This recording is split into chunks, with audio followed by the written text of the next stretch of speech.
Hey everyone, I'm coming to you from the adjusting room here at Pure Light Chiropractic, and I wanted to share a little known fact about chiropractic, about chiropractors, and kind of the things that we see in our day-to-day with the people that we adjust.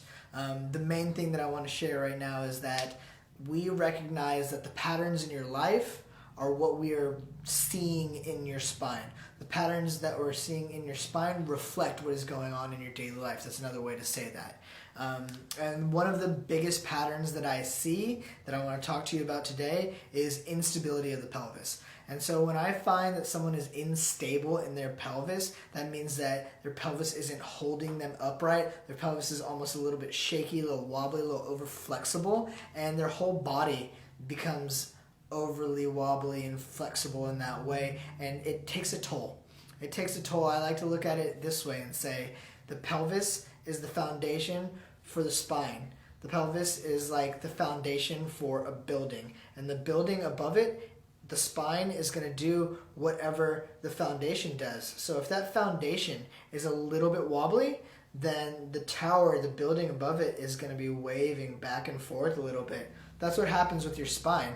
That's why whenever you have an unstable pelvis, you notice things all over your body, your shoulders, your knees, your neck, all the different parts of your body, because everything is moving, it's a little bit unstable, and it's trying to find its balance. That is not just the way that we see it in your spine, in your pelvis. We start noticing whenever we ask the questions of the people that we're taking care of, what's going on in your life right now? And they're saying the exact same thing about their day-to-day, that they feel unstable, that they feel like their foundation is shaky whenever they're coming in with this type of thing.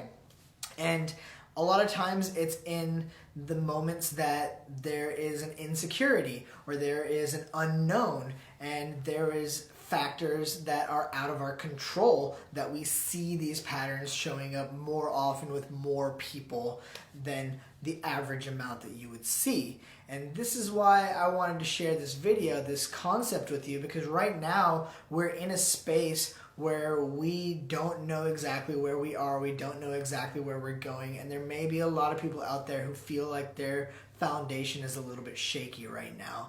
And so I want to share with you how I felt at the very beginning and how we felt as a practice at the very beginning of this weeks ago, a month and a half, 2 months ago, whenever we were not quite in shelter at home, but everybody was aware of the threat that was coming.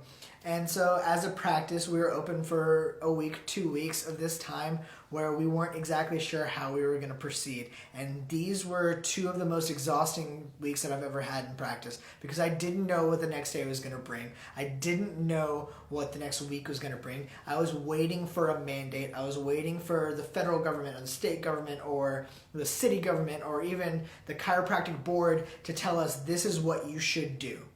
This is how you should proceed with your practice. And I finally got to a point to where I said that we can't be doing this anymore. And we talked about it, Lane and myself and Nina, and we decided, okay, the best choice for us right now is to close for 2 weeks, get all of our ducks in a row, make sure that we are running the practice the way that we want to responsibly, and create a system for it, and make sure that we have all the resources that we need. The second that we made that decision, I felt like a weight was lifted off of me. That exhaustion that I was feeling was gone. I felt at ease, at peace, because I made the decision for myself. I was looking for leadership, but I realized in that moment that the only leadership that really mattered in that moment was my own leadership of myself, our own leadership of our own practice. And that is where every decision has to start. Granted, we can take the information from other leaders and we can synthesize it into our decisions, but all of our decisions for ourselves have to be from the perspective of you as your own leader. And I bring this point to you because in the days to come, the weeks to come, the months to come, we don't know. Things are going to start changing again. People are going to be going back to work. People are going to be doing things that they haven't been able to do for a while. And everybody's timeline is different. What's right for me is not right for you. It's not right for your neighbor. So you have to recognize for yourself, you have to be your leader, the leader of yourself, to decide what is best for you.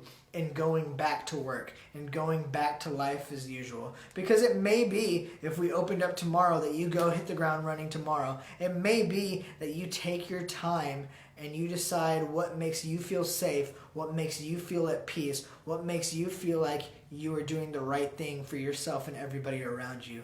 Be a leader for yourself. Be a leader for your community. Just be you. Thank you very much. Bye.